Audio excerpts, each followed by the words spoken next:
the hip hop culture was not as big, so we didn't have anybody to teach us. We all learned, like we all self-taught. We watched YouTube video from like all the West Coast dancer in America. Back in the day, YouTube was not even like, every time you want to watch a video, you have to click on those and you go eat dinner. And you come back when it's or start loading up and then you can, okay, now you can watch the video. That's how bad it is. And then once a while, we'll all put our money saving up together. Like the whole city will save money and then fly one of like the guy from America to come back and teach a workshop. It just pretty much came straight from just passion.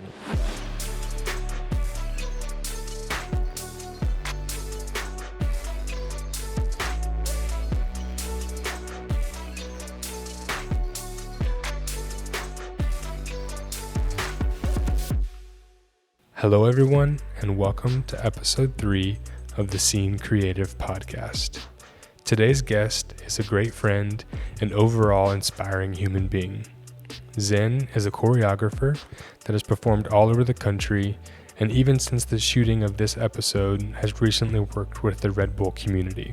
I believe his story will encourage you to see your disadvantages as opportunities and help you realize you're only one relationship away from reaching your potential. So sit back, relax, grab a cup of coffee, and enjoy this conversation with Zen. All right, bro. We're here. What's the first topic we're talking about? I think I just want to get to know you more. Okay. So for context, we know each other. Mm-hmm. You're my neighbor. Next door neighbor. literally next door. Literally next door. Uh-huh. So that's how we first connected. Mm-hmm. And you're a lot of things, good things. Thank you. Very talented human being. But so I know a lot of those things about you. But I really want to know like the backstory. The backstory. Does that make sense? Yes, this is like a whole. And you can go as far back as you want to. It's like go bio and everything. Yeah. So, I came here. I remember. Let me see. So I came here December 23rd of like 2012. Okay. Yeah, that's when I first moved to the state. So I moved here for college.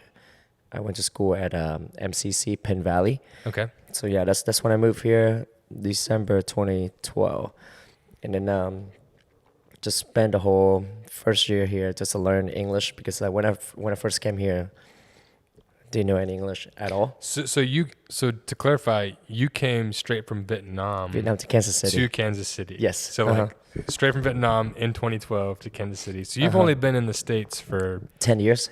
Yeah. Yeah, I just past 10 years. Yeah. Wow. So, yep. Moved here pretty much. Everybody asked me why did I move to Kansas City? It's because I have my relative here. My aunt and uncle lived here, so that's who gonna help me, like host me and then stay with them and everything. So that's the reason why I came here in the first place. Yeah. But yeah, I came here for college and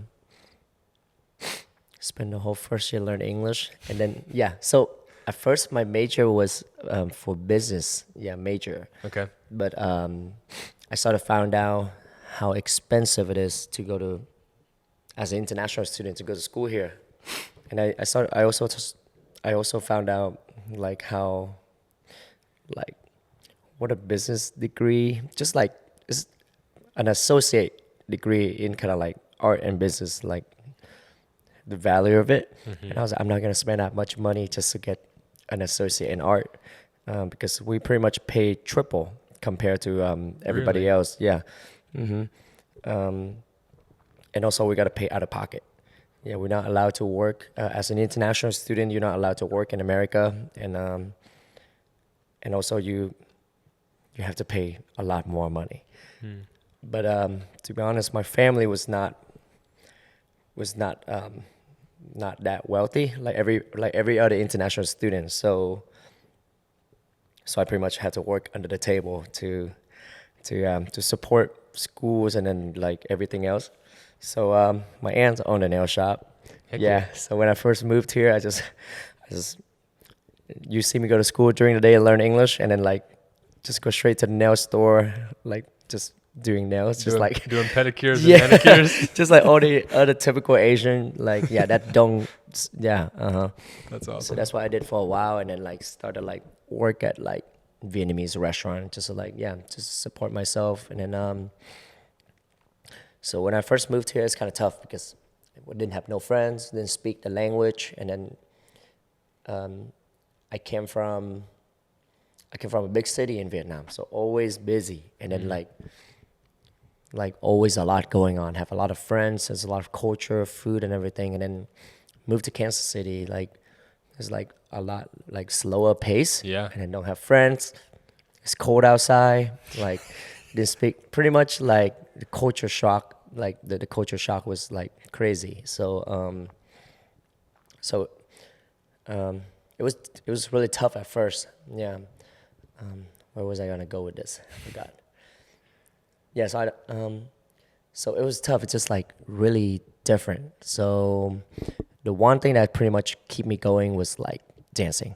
Okay. So yeah, so that's where I'm So heading you to. got Is into like dance. yeah. Oh, I mean actually I danced back in Vietnam. Okay.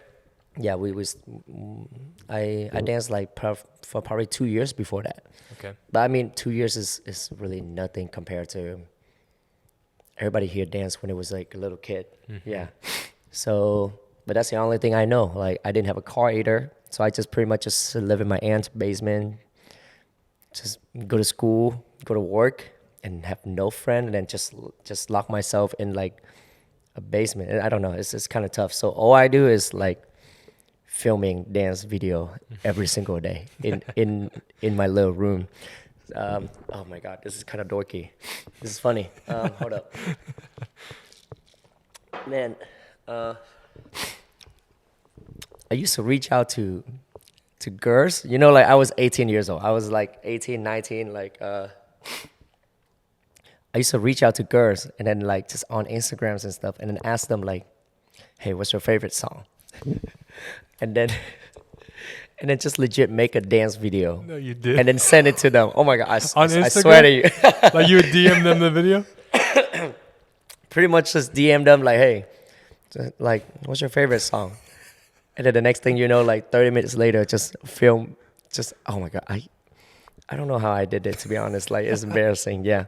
That's awesome. But yeah, just send them, I don't know. But it's cool because back then, like I was so, that's the only thing that kind of like keep my creative mindset going. And then like, I was so into it. Like, it's just like dance nonstop, like every single day. Then I go home, I just listen to music, just bust out a dance move just in my little room. So, so it's cool. That's like the only, to be honest, that was like the only happy thing that was going on with me, like when I first moved here, because it's kind of, yeah. And then, I then start to like, how do you say that? Do we get like super detail or? You can get as detailed as you want. Yeah. Yeah. So I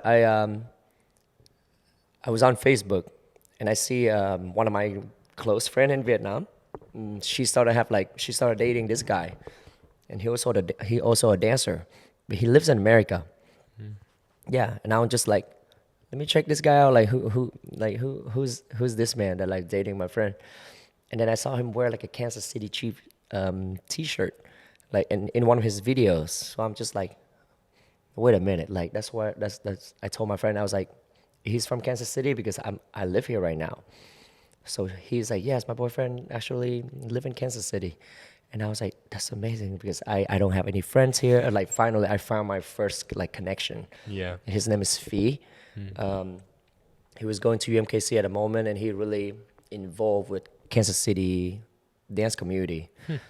So I reached out to him, and then we talked, and then like he actually he met up with me, and then like we kind of became friends, and he started like bring me around, introduce me to other dancers in Kansas City. Like I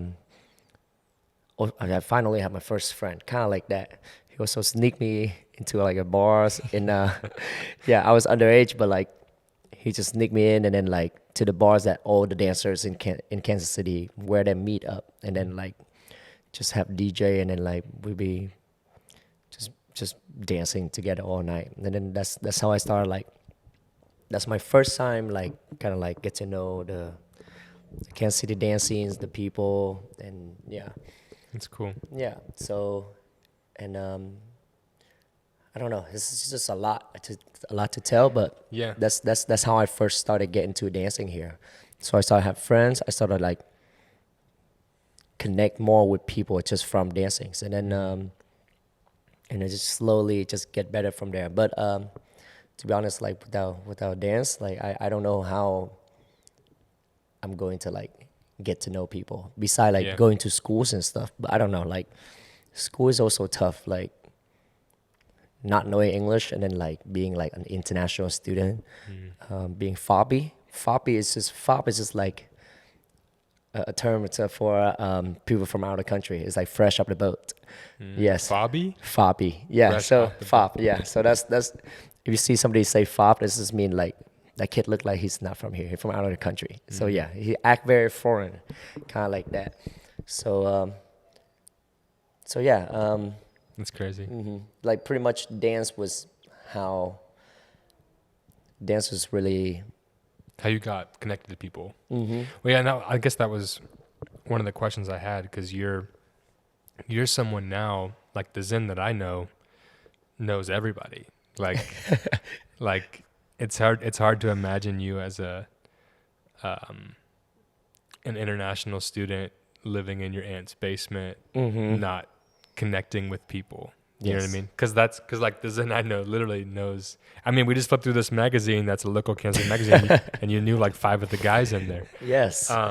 So like, I kind of want to hear more about like what was Zen like in Vietnam? Like what was like your childhood? Like what even led you to coming to America? And then like, so yeah, I mean, and then I'm also really curious like how the culture is different. Like yeah. the family culture, obviously you talk about food and whatever, you come from a pretty large city, but just overall, like how is the culture different, and what Yeah. was that culture shock like? But I really want you to, I mean, you can go as far back as you want, but I'd love to hear like Yes. little Zen in Oh, man. Vietnam. Yeah, yeah, like yeah. what's that like? Oh man, I'm telling you, this is also another. This is also a lot to tell. Yeah. And then yeah, hey, we'll You get. can, you can pick and choose. Yeah, yeah. we got time. No, we'll get into it. Let me see. So, I mean, me in Vietnam again. Like I'm from like Ho Chi Minh City, which is like a very busy city. It's almost as busy as New York City. Even sometimes even busier. To be honest, actually, yeah, a lot of. It's really dense. Like a lot of people in one city. Like traffic is always insane. Like yeah. So growing up in that city, and then my parents is like not as strict. Like my parents is really chill. Like I don't know. I since a little kid, I've already like been all over the places, all over the city. Like I also live really far from school, so as when I was young, I already like bike like miles just to go to school, and then Oh, like wow. I don't even go home because in Vietnam you go to school from like I used to go to school I left my house at 5 a.m. in the morning, and I don't finish with my last class until 9 p.m. Really? It's insane. Like oh my god, it's like school in Asia is a lot more intense. But to be honest, I don't think it's as effective. I don't know. Like just yeah, we study too much. But I don't know. But that's why. But somehow kids in Vietnam will find the joy within like their like the break in between. Like every time I have like 2 hours break, I just go to my friend's house. We go like play soccer on the street, like climb coconut trees. Like it was the culture is very different. So when I was little, besides school, because that's what like took most of the time in Vietnam. Like our whole childhood is pretty much just go to school every day, go to school whole summer, like day and night. You didn't have summer break? No, we go to summer school as well. Yeah, wow. and then Saturday is also a school day. Really? Uh-huh. So you go to school 6 days a week, Yeah, 6 days a year week. round, Huh? year round, like all Pretty year. pretty much year round. Yeah. Uh-huh. Like the school system make kids in Vietnam feel like if you don't go to summer school, there's no way you can catch up with all the other kids. Like that's how they make it feel like. Yeah. And then how do you say that? Year round, and then so I go to school from Monday to Saturday. And then Sunday I'm Catholic, so I go to church school.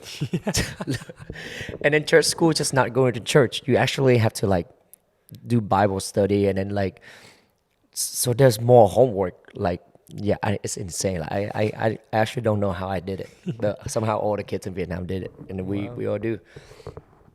But other than that, like we just somehow I still feel like I have an amazing childhood, but just like I don't know, just being outside more. And when I say outside, just not just like hang out in the backyard.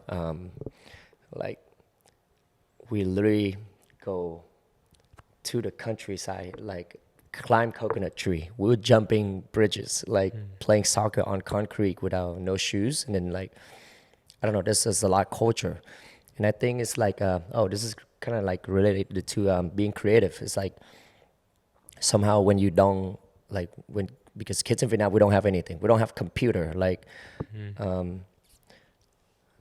we pretty much don't have much. Like if you have a computer in Vietnam, you're probably one of those really rich kid in the whole like district, kind of like that. So we don't have much, but we somehow just came up with so many like games and then like creative things to do. I don't know, like there's always something for us to come up with to like almost as a challenge for everybody to do. Yeah. So it's like this season we will. Have you guys ever seen crickets fight? No. I told my friend this all the time. It shocked them.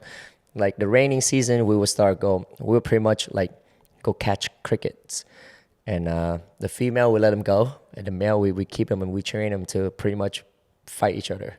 Really? Yeah, so we have cricket fights. Yeah, you might have to put like a little clips in there for them to see. Cricket fights. Cricket fights, yeah. And you've seen better fish fight, like like fish fight, cricket fights, and I don't know, just there's a bunch of different games that we can come up with, and then like just in that itself, like it's just when you don't have much, somehow kids in Vietnam gets just so creative with everything, and then I don't know, I just never feel like bored or like I never feel like we like depressed or like complain, oh my god we don't have this, we don't have that. It's always so much joy in like I don't know, that's just how I grew up. Like I never feel, I don't know how to describe You never that. feel like you didn't have anything. Yeah, or like didn't have enough. Yeah, we never feel poor or like we never feel like, oh my god we wish we have this, we have that. Maybe that's also a life I grew up with. Is like we don't have computer, we don't have internet, we don't have social media. Yeah.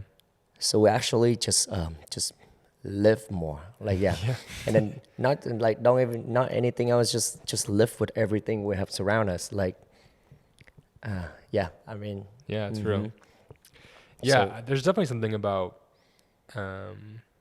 It's obviously different now because like I feel like you're 30. I'm 28. 28. Okay. So we're only like a year apart.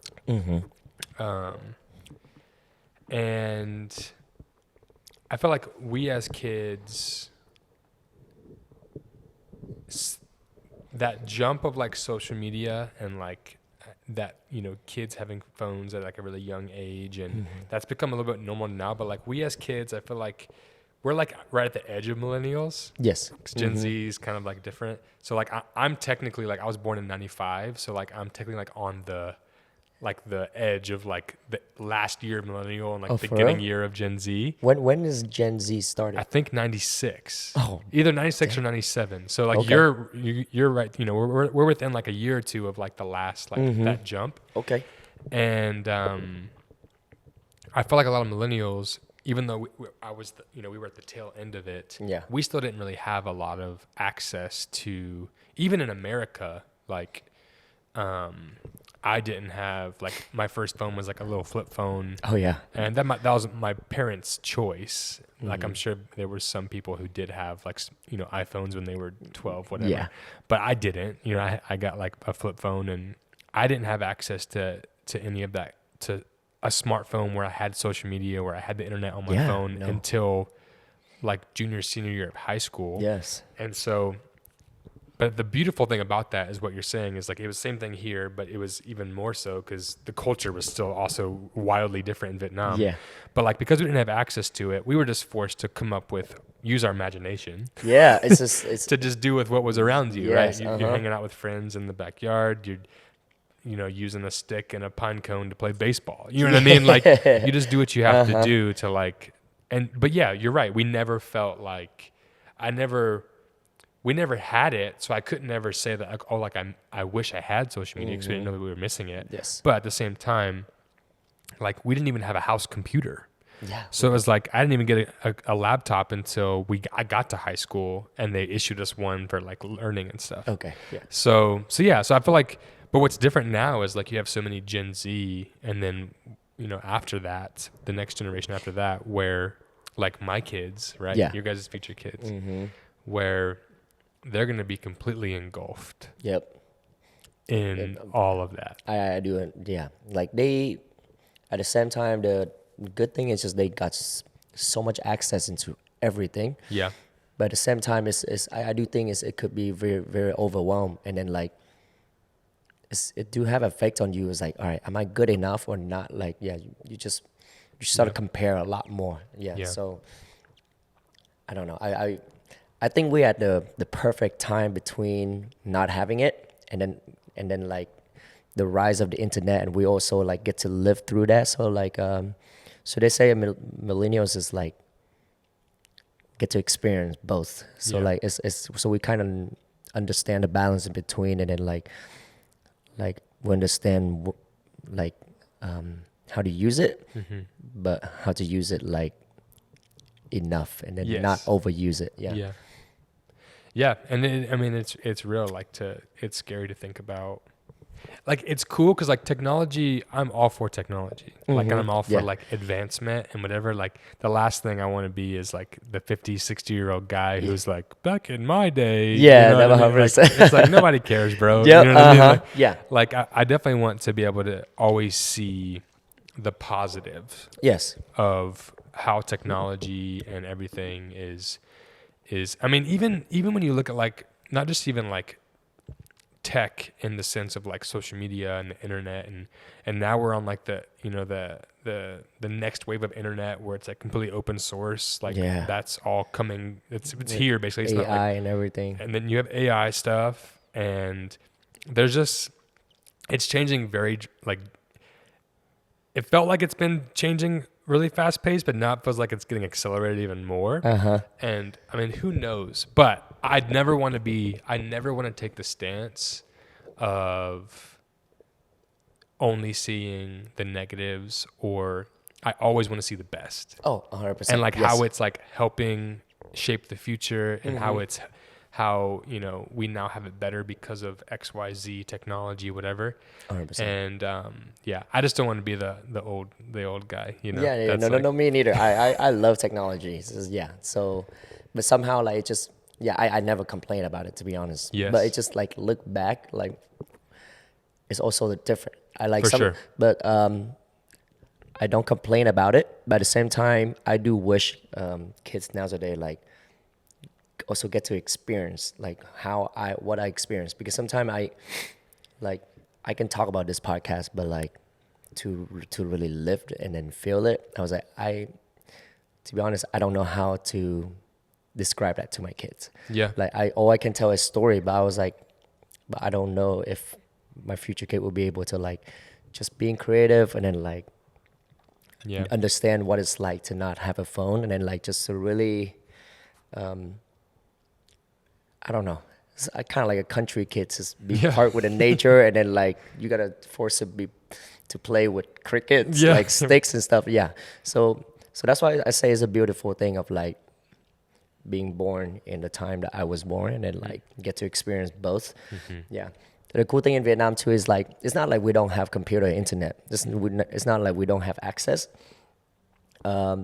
We have internet cafe, which is a crazy culture in Vietnam. Do you know internet cafe? I've heard the term used in like the States, but like not in the context of Vietnam. Yeah. So pretty much like kids in Vietnam don't have like computers and internet like that. But there will be like business owners that like open like so instead of coffee shop, this is like a whole internet shop with like 30 computers.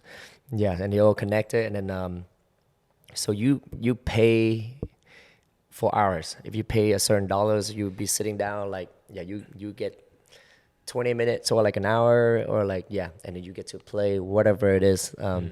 Yeah. So we have internet, but it's just we gotta pay for it. Yeah. And as kids, I didn't have that much money, so all I do is just go to the cafe and then just stand and watch them play. Yeah.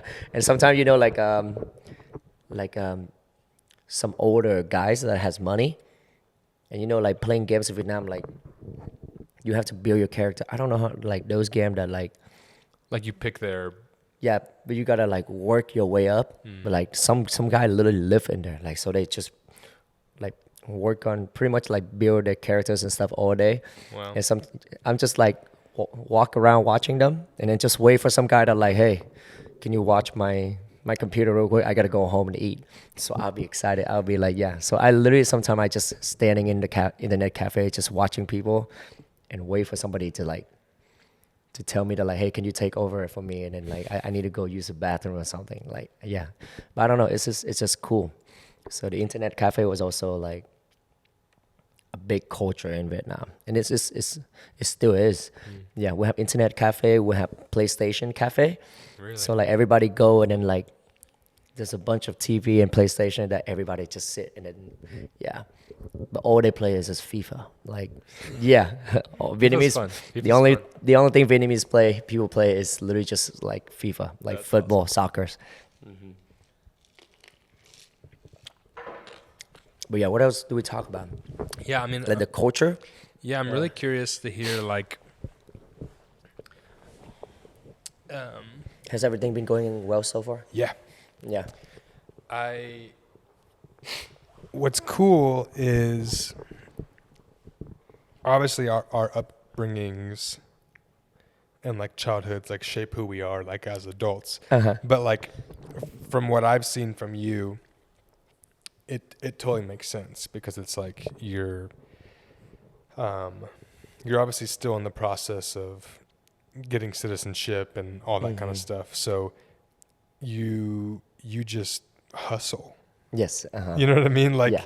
like you have crazy work ethic. Yeah. You like you know the value of making connections 100%. because they lead to relationships, lead to like they're high value, not just because they obviously you care about the person too, but like you also can see the long-term benefits of relationships. It's Yes. reciprocated, right? Whether it's financial, whatever. Yeah. Like you're a well-networked person, you know what I mean? Like, Yes, thank you. but that's obviously like all because of how you, How I your was childhood. raised. Yep. Yeah. Like you just, that's what you did. Like you It's just like did what you had to. Yeah, the social life in Vietnam is insane. Like I just 5 a.m. hit and I'm out of my house. Like I'm never home. I never like sit inside my house. You go to school and you socialize with kids. I left school, but then I live so far from home, so like I don't go home. So you left school and then you go stay at your friend's house, and you meet your friend's neighbor kids, and you play soccer with different neighbors. You like, I don't know, like it's just my days in Vietnam. Every single day, I'm just around people. Yeah. And I was raised with just in a busy city, so I'm just always around people. So I feel like that's just It's carried over. yeah. into It's your weird adulthood. because I'm also a shy guy. I don't know. Like sometimes I'm like really keep in, but it's just like I'm not afraid to like be around people or like talk to people and stuff. So What do you think? Because I wouldn't think that you're shy. Would you say you're introverted? No, I was like, you're definitely definitely not. extroverted. So what do you think? What do you think that comes from? Like, because like you're not afraid just to walk up to somebody and just be like, "Okay, want to be my friend?" You know what I mean? I Like, mean, yeah. How do I say that? or is it like timidity? Like Sometimes kind of I'm like, timid? yeah.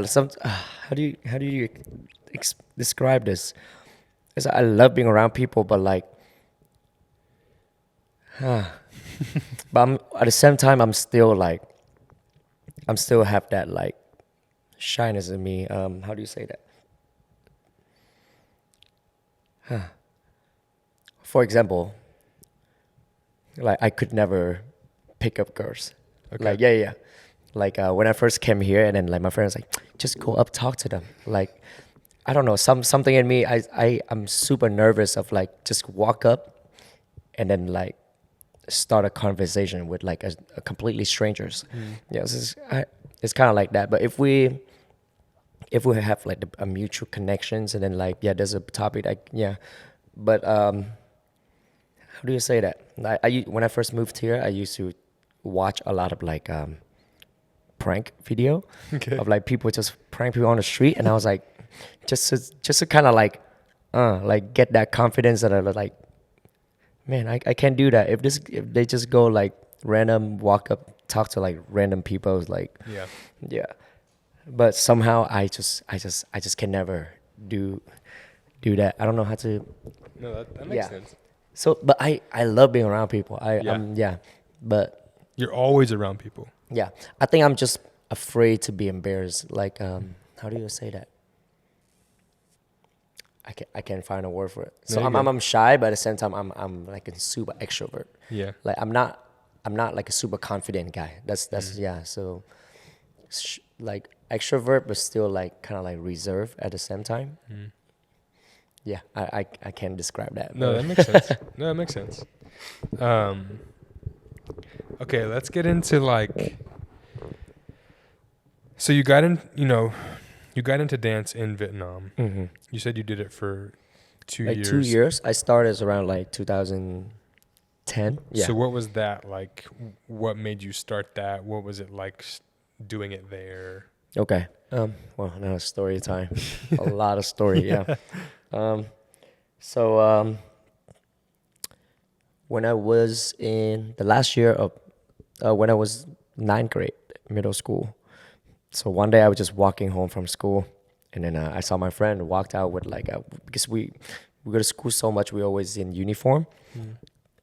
I saw my friend just walk out with like a New Era hat, and then like a baggy jeans, and then like baggy clothes, and I was like, whoa, like what's this? Like, where you going? Kind of like that. I've never seen anybody dressed like that, like dressed like a hip hop dancer. And he was like, yeah, no, I'm gonna go to the park and then learn how to dance with some of my friends. And I was like, whoa, dance? Like, I never even thought about dance. Like we don't watch television. Hip hop was not a culture. Hip hop was not big yet back in the day, back in that time. So I was like, dance, like, hey, can you show me some?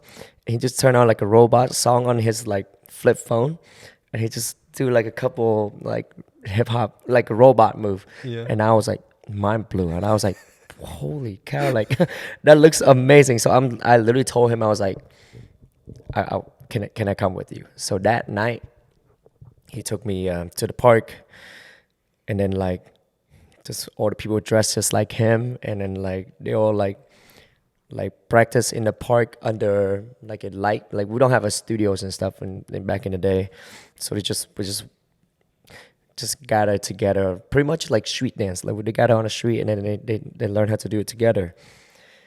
So they introduced me to some of the guy, and I was like, yeah, I would love to learn how to do like the wave and then poppings and stuff. Yeah, and they showed me a little bit. It's just look at my shadow, and then like they teach me how to do the wave. So we pretty much learn how to dance just watching our shadow, like from the light and stuff. Yeah. And so they pretty much every Sunday after that, I I would swing by the park. They only get together Sunday because we're so busy with school and everything. Sunday is the only day we get together. Every Sunday, I would go back to the park and they would teach me one new move. So one new move every Sunday. And then like I started like really get into it, and then like decided like I want to actually go take lessons. And then yeah, so those guys that I met at the park right there, like I didn't know, but later like become my dance crew, like pretty much my family, my brothers. Like yeah, so I asked them like where do they go to practice, like where the dance crew practice, and they have like a little studio where they rent out like an hour every day just to get together and practice. So I walked like so I came up and like I was like I decided I want to learn, like I want to go to see your dance crew. I want to see like the the the bigger guys, like who taught you guys though, like so I want to learn from like yeah.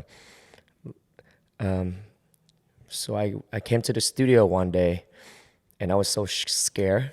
I was actually so shy. I was like, I already paid for it, but I couldn't even have the courage to even walk inside the studio. So I was just watching from like out the window. That was the whole first day. And then, yeah, I don't know, but just slowly like got better and then go practice and then like just slowly stay in the crew enough to like practice with them and then become like one of the main members. That's my crew in Vietnam is Gamon crew. Yeah. So that's Gamon crew is probably one of the biggest dance crew in Vietnam right now. As yeah. Wow. And then they started out in 2007. But but yeah, that's how I got into dance. And then like I was just with my dance crew. We like learned choreography. We didn't have access to the hip hop culture was not as big, so we didn't have anybody to teach us. We all learned like we all self taught, and we watched YouTube video from like all the West Coast dancer in America. And you know, back in the day, YouTube was not even like Very big, yeah. yeah, it is big, but it's not like clear quality and then like insane quality. People teach classes and stuff.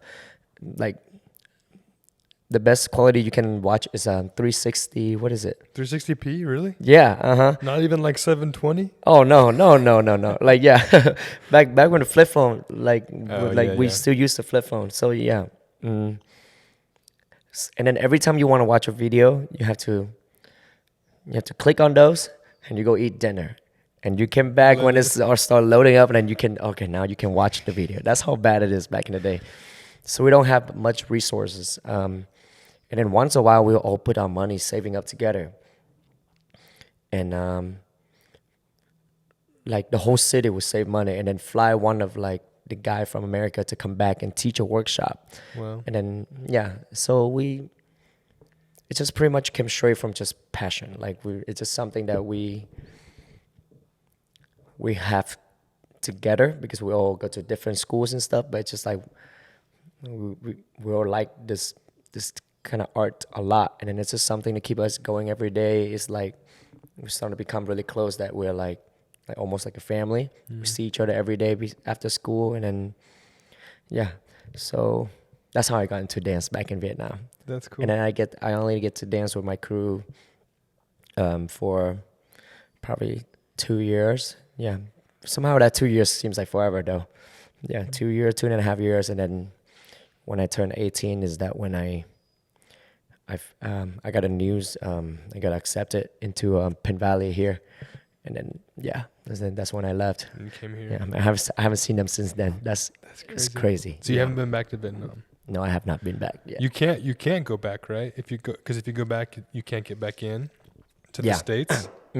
Yeah, that's hard. Yeah, that's another story. Is like so I only came here for a 2 years degree. So my visa was like 3 years. Now that I can talk about it, Yeah. I just fine. Yeah, but back then I was like, oh, I can tell this story, but pretty much I have a 3 years visa, and when I graduate with my associate degree in engineering, that's when my visa expired. So I got a letter instantly, like after after my graduation. They was like, all right, now you got to go back to your country. Like your visa is up. You we request you to deport America like immediately within 2 weeks. Wow. Yeah, but I'm not going nowhere. Let's stay right here. Yeah, I started like that was when I already like started establish some connections here. I do love the people here. Yeah. Mm, I see the real opportunities here and everything. And then I've been working so hard for that degree and everything. I was like, to be honest, I don't know if I bring that degree back to Vietnam. It's also just an associate degree. Like, what can I do in Vietnam? Yeah. But I know like if I know that like I can make a lot more as an engineer in America.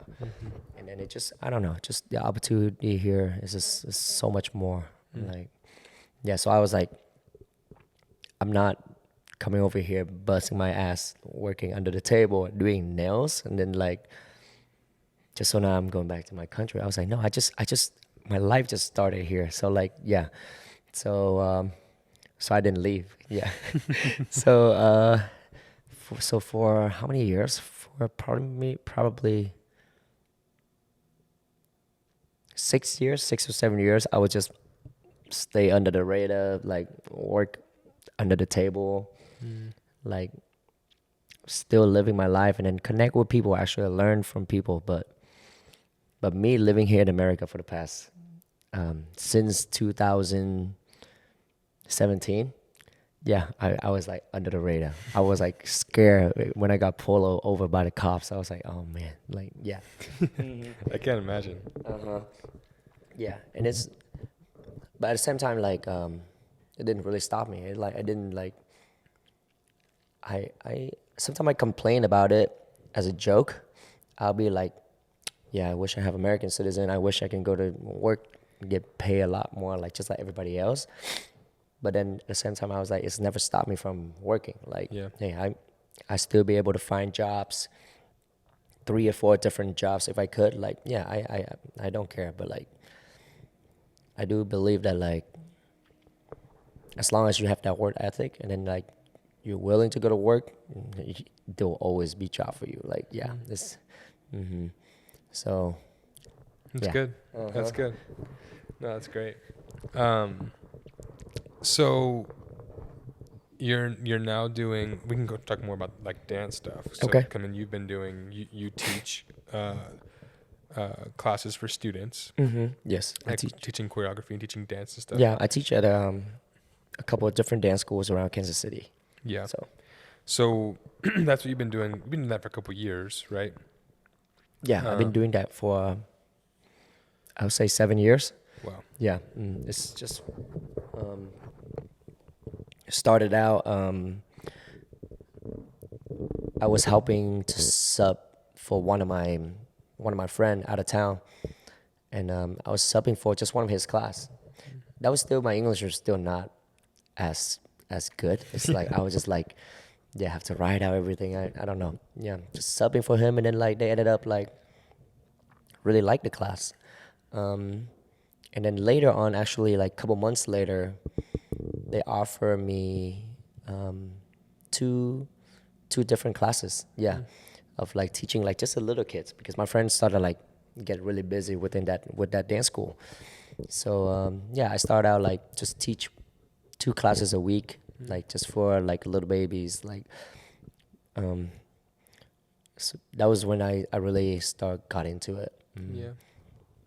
Just those 2 classes like started become I was doing really well, so they started like, all right, you know what, like we'll give you 4 classes. That's next year they was like, you know what, you can teach the whole night here from 5 to 9, so all 4 different classes, 4 different levels. And then going on to like a few months later, so like another dance school was like when I started teaching there, other dance school was start seeing my videos and stuff. So they asked me to come teach like just like a little workshop, and then to see how they like it. And then after I teach workshop, they started really liking it. And they was like, hey, how do you think about come teach at our studio? So like just from 2 classes to 4 classes, from that going to like other studio reach out to me, and then yeah, I don't know. So now I'm teaching at 5 different, no, yeah, four different studios. Yeah. Wow. 4 to 5 different studio. I was teaching at 5 different studio, but I kind of need like one day off, or like I don't know, just teaching every single day, dealing with that many kids. I kind of get tired. Yeah. Yeah, and I'm also like in a transition between just switching up.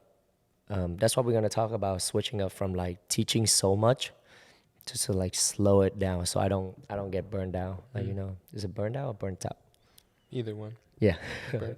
You can burn out. You can get burnt out. I'll get burnt out. There yeah, you go. Yeah, either one. English is hard. Yeah, you tell me. Man. It is hard. Okay, so you're teaching, but you've also gotten some cool opportunities with like locally, like you've done some stuff like at Power and Light, which is kind of like our really cool like night scene down here in downtown Kansas City. You've gotten to like dance at some of like the clubs, right? Yeah. You've gotten to like there was a Red Bull competition that you got to do something with. So teaching is what I do weekly. So that was like for the past couple of years, that was like my main income. Like, but then other than that, I do perform. Like I do perform. I teach workshop. I choreograph for artists or like competitions, or like just anything dance related. Like in Kansas City, I've like been involved in. Yeah, It's cool. and I've worked with a lot of artists in Kansas City. I've worked with string music as well, and and Quixotic. I don't know. I can't keep track of it. Like to be honest, like it's been a lot. I feel like I should have wrote everything down. Just almost like a little resume, but I never did. Yeah. You have your resume is through relationship. 100%. Everybody knows who you. That's a good way to put it though. Like like I don't know. I feel like I don't have to list out everything that I've done for you to hire me. It's like if you want to hire me, here's my skill. Like look at my video. Like, am I qualified enough? Or my relationship between like with the city. Like I don't know. Also, I think within creative, like as a dancers,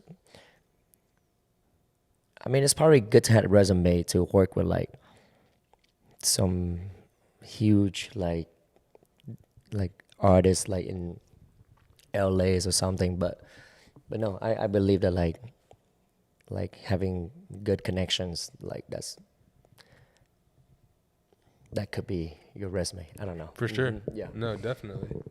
Yeah, especially in the, I mean, it's like, if you're in the creative field and you do like photography or, video or whatever, graphic design, like those are really easy to like have a portfolio of like, here's my website, here's the gallery of like my best 50 photo, you know what I mean? But like with dance, it's like, it's word of mouth, right? It's through, what's cool, and I'm just picking up on this just from what you said it was like in Vietnam, but even here, it's like, it seems like it's very communal. Yeah. Like, it seems like a really pretty tight-knit community that's like, if you're a dancer here, everybody knows that network of dancers. You know what I mean? It's like, those are your people. You know what I mean? Like, those are for your friends, your family, whatever. Yes. And so, when it's that way, you can get gigs through your friends who like, they can't do some things, so they like, oh, Zen is amazing. Or, like, you know what I mean? Or it's like, people refer you, and then also like people just host audition. That's one thing for dance is like, like you don't just apply your resume. Like, they will audition you to like show see up and like dance. They like they want to actually see your skills, and then it's so different because it's like you actually have to show it. It's so much more physical, than like some of the other creative stuff where and because like you can't fake it. Oh, you can't. Because I feel like you can. I mean, some other creative disciplines, at a low level, like for example, let's say graphic design. Okay. Nowadays, everybody can hop on Canva Uh-huh. and Yeah. use a You template template. And then, yeah. and think they're a graphic designer. No shade. Learn and get better and whatever. Yeah. But like, but you can for dance, like you can't. There's not a template. You know Mm-hmm. what I Yep. mean? Yep. Like Uh-huh. it's actually you and your body and like what you're Yes. doing physically. And so like you can't fake it. Yep. You know, they either like you or they don't. Yeah, Because you either 100%. got the skills or you don't. Yeah. Or you can used to be an amazing dancer, like when you're in your 20s and you have this whole crazy resume. But like maybe some people just, maybe you took a couple years off and then you were like rusty, you're not the same. And then like, so your resume don't help you. Like, no, Yeah. they, as a dancer, is like, they want to see how you are like currently at the moment. Like, yeah, Yeah. you could have worked with Chris Brown and stuff, but now if you can do the move, you can do the move. Like, yeah, your resume would not help you, kind of like that. Yeah. So, No, that's real. mhm. Okay, so what is next? What's next? As far as like for you and for dance, like what do you see like the next 5-10 years? Like what do you want life to look like? You know, how does dance play into that? I know you've started to do some other creative disciplines. Like you've started working on video, Yeah. and you've gotten some video clients, and that's something that you're growing in, like that skill set as well. But like, you know, what does life look like? Like, and that doesn't have to just be in creative. Like, it Yeah. could be like family. Whatever. Yeah, yeah. I mean,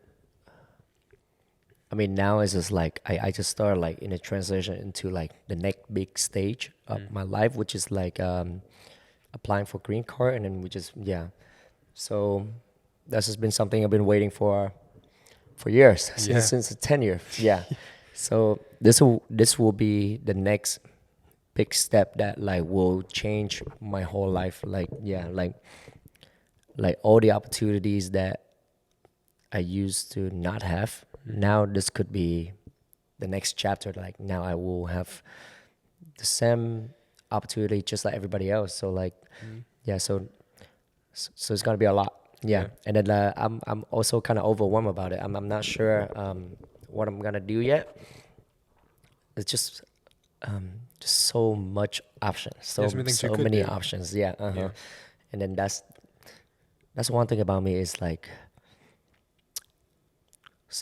sometimes I like that, like I'm not saying I'm good at like everything, but sometimes I'm kind of good at a lot of so many different things, and then like, You are, yeah. yeah, and then thank you. Yeah, and then you can't focus on one thing, and then like, yeah, so that's kind of scaring me a little bit. So now having all of this opportunity, like my mind is all over the places. Like I'm, especially having so many, I know so many people, and I just learn from them, and then just liking so many different things. It's almost like, all right, what do I decide for myself? Like what direction, where do I want to go? Yeah. Do I want to stick with just being fully creative, or like do I want to also focus more on money and then like start a business, and then do I want to work a good 9 to 5 job, be an engineer? Like, I just, yeah. So I'm still deciding, but again, like I want to find like a good balance between. Like I want to be able to definitely still dance. Yeah, that would still be able to be creative, dance, creating content, just being creative in general. I mean that's my life. I can't imagine my life be without like being creative. But at the same time, like I'm going to start a family. I'm going to have a family. We're getting to our 30s, so also focusing more on our career is like important. I think about having kids. It's just like you understand that. Like, all right, how am I able to like make good money to like to have a family, take care of my kids and everything, and then not having to worry about financial, like just being financially free. Yeah. Yeah. So right now is just the step of figuring out the balance between being creative and make a lot of money. Yeah, the Yes. practical. Yeah. Yes. So, and then I think the solution for that, but I'm not sure yet. Yeah. Yes. So, um, so right now I'm still staying busy with dance, and then got into videography, and then so I would love to just keep doing what I'm doing right now, and then see how far I can take it. And then like also I got a couple jobs offer opportunities from a couple different companies that I don't know. That's why cool. like offer. So I'm trying to decide how do I balance my time between everything. You got a lot going on. You're a hustler. You know what's Creatively, work-wise, you know what I Yeah. mean? Not Oh, not man. with women, obviously. I mean I try to be a hustler, but how do I say that? I used to love this song, Rick Ross. Yeah. Used to be, oh man, when I first moved to America, I was just like, when I got my first car, I used to just cruising down the street, just pumping Rick Ross. Every day I'm hustling. Yeah, oh my God, that used to be my anthem. That's I don't know, awesome. like I used to just love watching American like hip hop cultures, and then like I was like, this is the theme, this is the anthem for hustlers, and I was like, that's my song. Yeah. This is who I am. Yeah, and I would literally just like, man, I got some funny story too. I used to didn't know. Again, I was culture shock. I didn't know much about like bad words and stuff, and I went to an all black school, and then I didn't know like all of these songs I listened to is actually like very graphic, like meanings, and then like they say really bad words, and then like I auditioned for a talent show, and just straight like do a whole dance performance. And then when I'm done, I look down to their face, they're all shocked. They was like, and then they came back to backstage and talked to me. They was like, hey, like we love your dance and everything, but you gotta clean your music. You gotta cut like yeah. And I was like, oh, okay. And then that's when I started found out like the music that I dance to is like, oh my God, like it's very graphic. It's so bad. Like the meanings and everything. Yeah. You had no idea though. Oh my God. I To had you, it no was idea. just music. I had no idea. Like I didn't know anything about like, yeah. But again, like I learned everything from just the culture. Like the hip hop culture was so insane. I was just watching videos and then movies, and then like I thought the N word was like for your homies. Like oh my God, that was it was insane. But then I like and then I went to school that had all black friends, so they were just like, oh my God, Zen, like you didn't know, and I was like. But I never say anything, but like it just like I listened to music and they was like, how the hell you know this song? Like what, like yeah, it's just really funny. But like I just learn a lot as I go. It's just again the transition between the two culture is absolutely crazy. Yeah. Yeah.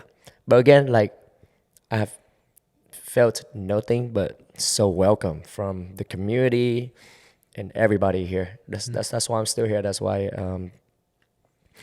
that's what builds who I am. I think so. Like For sure. yeah, just from meeting people, like learning good things from everybody. Like yeah.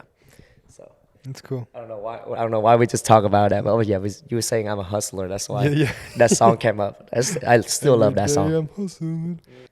Yeah, music is life. It's crazy. Yeah, music really change everything. Yeah. Yeah. Even I'm telling Taylor like you can watch a movie theme and then like without music you really don't feel anything. Yeah. Yeah. But like just add a little sound in the background, it will change the whole Everything. perspective of you seeing that scene. Yeah. Or you add in like a little scary sound, it will change that whole thing. Yeah. So like I do believe music really determine a lot of perspective in life. Yeah. But yeah, like go into what was it that you want to ask me? I forgot. Oh, okay. Uh-huh. So like, just to kind of wrap up, like, um, as far as like, you talked about what the future looks like in the next couple of years. Mhm. You're teaching a lot. You're creating a lot. You're maybe wanting to find something more consistent. Like, what are you doing right now, and what maybe you see yourself doing that? Like, you're still kind of in hustle mode a little bit. Yes. Until you get the green card and you kind of like feel like you can kind of like fully relax and get a job, whatever. Yeah. But until then, like, what are some ways that you cope with the hustle mentality? Because obviously hustling's great, Yes. but it can also be exhausting Yeah, it could if you be. don't have a balance, some kind Most of balance, you know what I most mean? definitely. And you're married now, so it's like it's one thing to be single and hustling, but now you're married and hustling, and like, you know, it's like Yes. it's different, you know. So like, what are some ways that you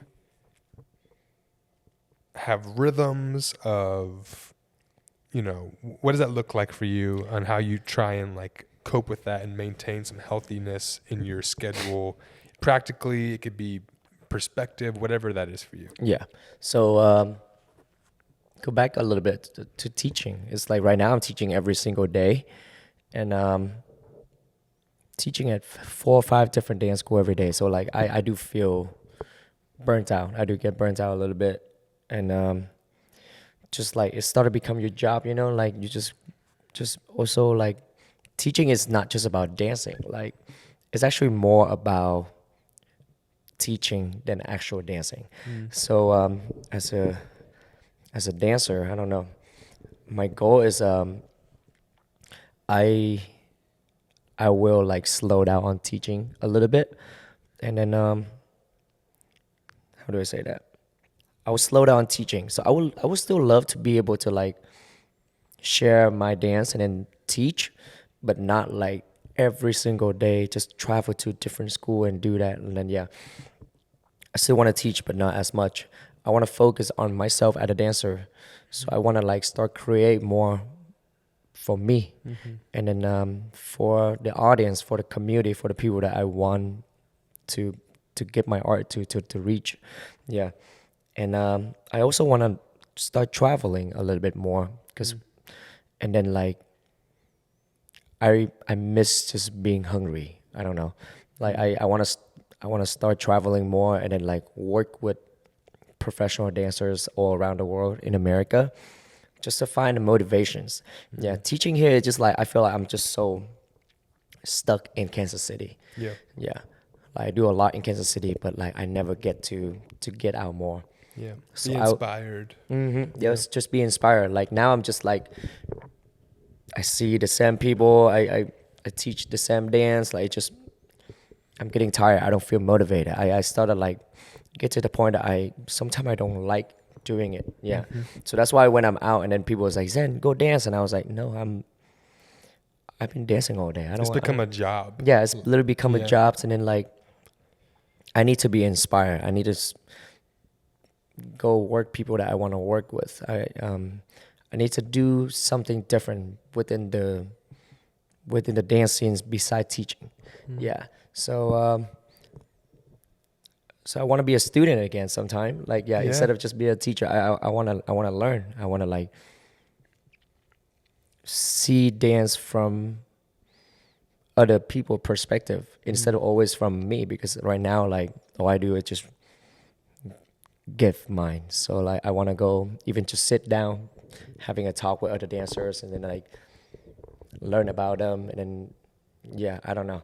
So so that's my goal, is just not to teach as much, and then and then what else do you Is there anything like within the flow of like, you know, you're teaching a lot and you're, you know, starting to do video stuff. Like, is there anything maybe practically you do to try and like keep some consistency in your schedule, or is there like ways you approach things so that you don't get burnt out? Yeah.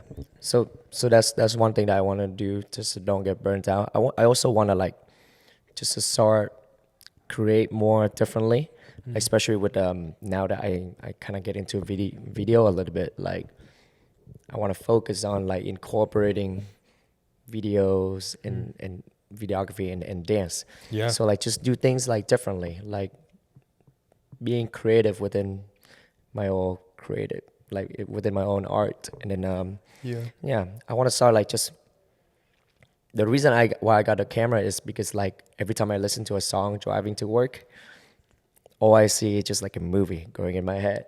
So like, and I also see like my own dance video, like, but not just like a dance video. I see like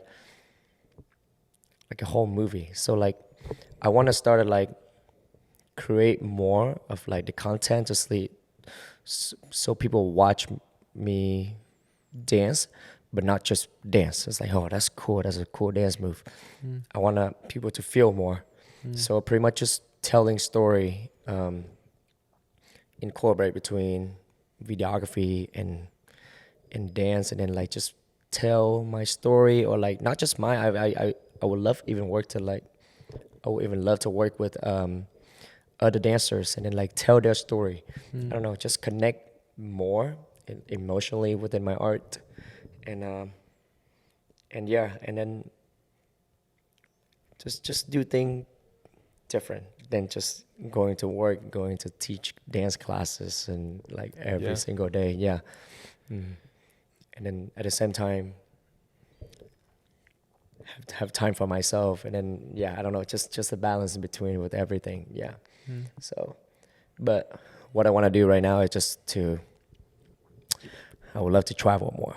Especially I can't wait to travel back to my country, to Vietnam, to see to work with dancers in Vietnam, and then like see my own like my dance crew. Whole crew, And then like just there's just a lot. I have a lot going on right now that like I'm excited for like the next journey. That's cool. Yes, sir. That's cool, man. Well, thanks for doing this. I appreciate you having me. Yeah, this is really fun. We'll have to do it again. Yeah, we still got a lot more to talk about. We'll get coffee and talk about it. Yes. Yeah, 100%. Okay, man. Yes. Excited for you and for your future and everything you got going on. Yes. Excited for our friendship. Thank you. You already know that. Love you, bro. I'm here. I'm going nowhere. Next door. We just re-signed that lease. Yes. So if nothing, we'll be neighbors for another year. So. For real. Oh yeah, I'll be here for a little bit. Yeah. Cool, man. But yeah, I hope everybody check it out though. Like check out. Yeah, where can they find you? So on Instagram, it's at that man Zen. At that man Zen. Are you on any other or TikTok or anything? TikTok too, like at that man Zen. At that man Zen. But yeah, I need to stay more consistent and post more. Yeah. That's why my plan is just like how to stick with my plan, and then like create more content for everybody. Yeah.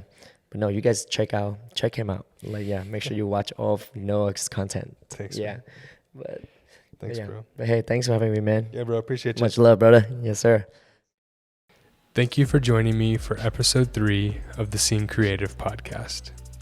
I hope today's conversation encouraged you and you were able to practically take something away from today's conversation. Just a few things real quick here at the end.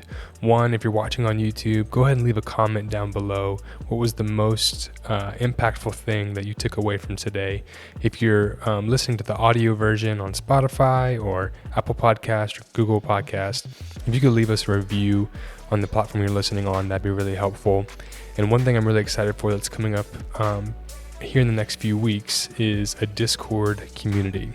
I'm really trying to build this out well and really trying to figure it out, and still in the strategy phase of this, but really want to be able to provide a space for us to talk about challenges, about wins, and encourage each other as creatives. And so still figuring out a lot of it, but just want you to know, keep it on your radar. It's coming up soon. There's actually going to be a link below that you can sign up to be the first to know when that community becomes available. I look forward to seeing you next week for episode 4 of the Scene Creative podcast.